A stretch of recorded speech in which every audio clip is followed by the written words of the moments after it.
Bonsoir à tous. Une énigme pour commencer cet itinéraire culture. Mon premier s'élève souvent très haut et supporte les voiles d'un bateau.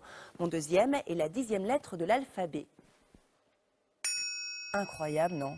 Quel voyage! C'est incroyable la magie, hein? C'est étonnant. C'est étonnant. Bonjour Gérard Souchet. Bonjour Adélaïde. Vous êtes donc le créateur du Festival international de magie de Rennes. Une aventure qui dure depuis 8 ans, racontez-moi. On ne peut rien vous cacher, depuis 8 ans exactement.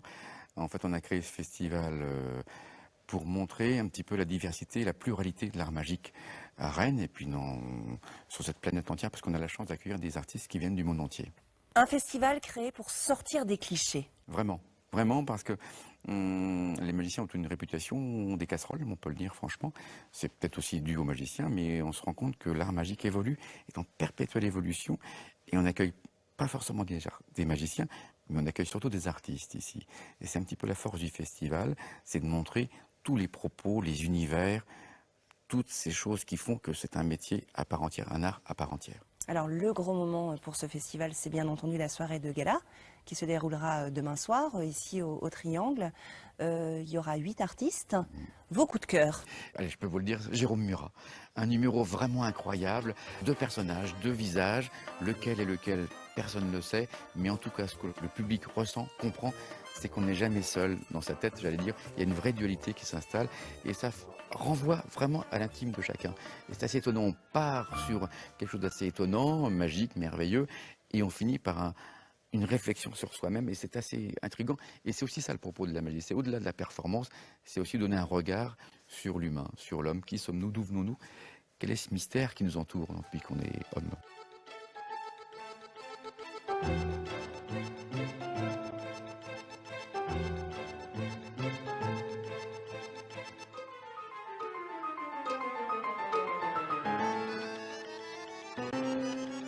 Un coup de cœur aussi avec un artiste italien?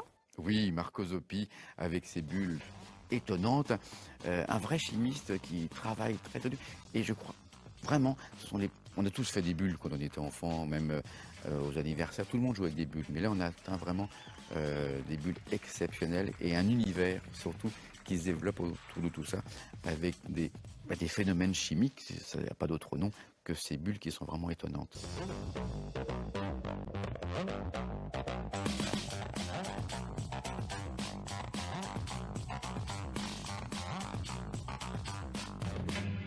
Et souvent d'ailleurs les magiciens sont tous de grands chercheurs, de grands couvreurs aussi, et il n'est pas rare de voir sur un plateau de magiciens des docteurs en sciences, docteurs en physique, des médecins, des ingénieurs, qui en plus de leur métier ont trouvé cette vocation de l'art magique pour s'exprimer et montrer leur art sous le meilleur regard. Quand la magie joue avec la poésie. Mais c'est ça. Alors on peut rappeler aussi que le festival de magie, c'était toute cette semaine avec des ateliers, des conférences et également un concept un peu particulier, ce qu'on appelle la soirée close-up, c'est-à-dire voir la magie de près. Regardez ce reportage. Au détour d'une rue des bas-fonds du centre-ville, on s'encanaille ici avec des tours de magie solidaires. C'est un tour solidaire, donc tout le monde, tous les 4, vous allez lever les mains en l'air, comme ça, et vous allez secouer. Et en fait, ça sert à rien, mais moi je trouve ça rigolo. Sous vos yeux et pendant le repas, 2 artistes passent de table en table pour vous faire découvrir la magie de proximité, jusqu'à se toucher. Alors le close-up, c'est de la magie rapprochée. La magie rapprochée, c'est la magie tout près des gens. Des fois, on peut même leur faire des câlins ou des bisous en même temps qu'on fait un tour de magie. Et aussi, ce qui est génial, c'est qu'en close-up, on fait de la magie avec tout ce qui traîne. Les salières, le verre de l'invité. On peut aussi, moi je fais un tour où je mange même le gâteau du spectateur pendant qu'il fait un tour de magie et qu'il est concentré sur son tour. Mais bon, tout est possible. Retournez vos cartes, vous avez pas déjà? 4 de plus. Après le tour de cartes, c'est le tour de main. Voilà, exactement. Alors en fait c'est des soirées où on fait en général 2 services. Donc les magiciens passent de table en table. Et donc du coup pour nous c'est une bonne chose parce que du coup c'est très demandé les soirées magie. En fait c'est assez renommé maintenant le festival de magie, donc pour nous c'est super. En fait on a un ami qui est magicien et Là, c'est l'anniversaire de Salomé, donc on avait envie de profiter d'un restaurant magique. J'adore, c'est trop drôle. Ouais.